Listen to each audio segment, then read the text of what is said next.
آج کے دور میں لوگ سٹریس، ڈپریشن اور انزائٹی کا شکار کیوں ہوتے ہیں؟ کیا قرآن اور سنت میں اس کا علاج ہے؟ السلام علیکم ورحمۃ اللہ وبرکاتہ۔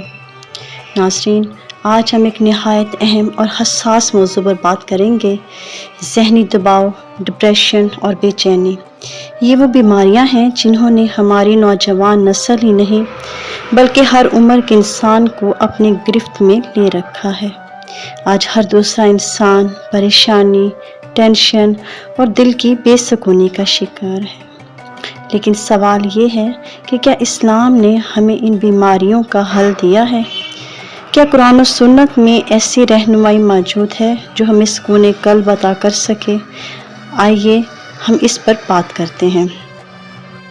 ناظرین، آج کے دور کو آپ دیکھیں، مہنگائی، بے روزگاری، خاندانی جھگڑے، ٹوٹتے رشتے، امتحانات کا دباؤ، موبائل اور سوشل میڈیا کی لت، یہ سب انسان کو ذہنی دباؤ میں مبتلا کر رہے ہیں۔ سائنس کہتی ہے کہ دنیا میں ہر چوتھا شخص کسی نہ کسی طرح ڈپریشن یا انزائٹی کا شکار ہے۔ لیکن مسلمان ہونے کے ناطے ہمارا ایمان ہے کہ ہر بیماری کا علاج اللہ نے اتارا ہے، اور سب سے بہترین علاج قرآن اور سنت میں موجود ہے۔ اللہ تعالیٰ نے سورہ رعد میں فرمایا، یعنی یاد رکھو کہ اللہ کے ذکر سے ہی دلوں کو سکون ملتا ہے۔ یعنی جتنا زیادہ ہم ذکر اور قرآن سے تعلق جوڑیں گے، اتنی ہی بے چینی اور دل کی گھبراہٹ کم ہوگی۔ ایک اور جگہ اللہ تعالیٰ نے فرمایا، یقیناً ہر مشکل کے ساتھ آسانی ہے، ہر تنگی کے ساتھ کشادگی ہے۔ یہ وہ وعدہ ہے کہ اللہ کا مایوسی کی کوئی گنجائش نہیں۔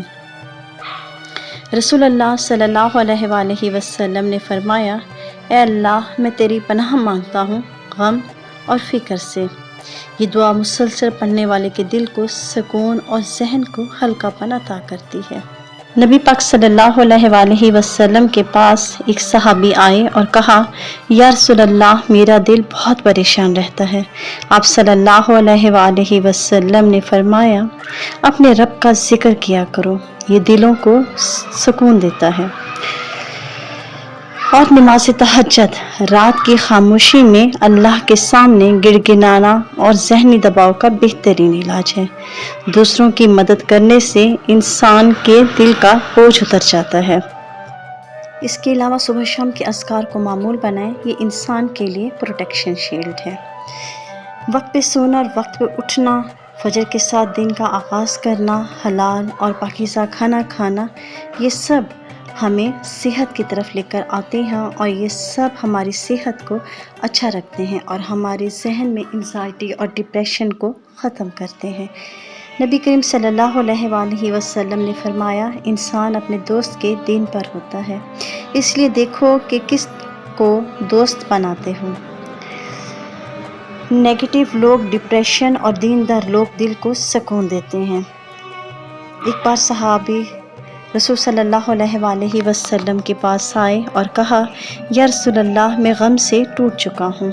آپ صلی اللہ علیہ وآلہ وسلم نے فرمایا، اگر تم یہ دعا صبح شام پڑھو تو اللہ تمہارے غم کو دور کر دے گا۔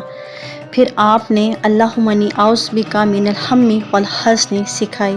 وہ صحابی بعد میں کہتے ہیں کہ میں نے اس دعا کو اپنی زندگی کا معمول بنا لیا، اور پھر کبھی غم نے مجھے مغلوب نہ کیا۔ یہی ہے اسلام کی برکت، غم کو دوا بنا دیتا ہے۔ ناظرین، ڈپریشن اور انزائٹی واقعی ایک حقیقت ہے، لیکن مسلمان کبھی مایوس نہیں ہوتا۔ اللہ کے ذکر، نبی صلی اللہ علیہ وآلہ وسلم کی دعاؤں اور اسلام کے عملی اصولوں پر عمل کرنے سے دل کو سکون اور زندگی کا مقصد ملتا ہے۔